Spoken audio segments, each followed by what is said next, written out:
is shifting. AI didn't wait for permission. It didn't pause for tradition. It didn't care about comfort zones. Some will ignore it.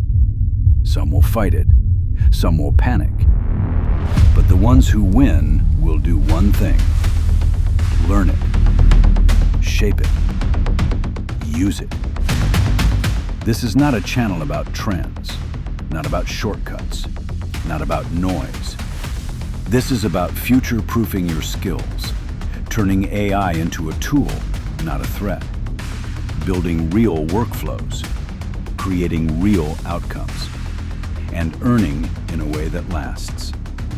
For designers, creators, builders, and anyone ready to move forward. This is DigiAI Studio. Future-proof your skills.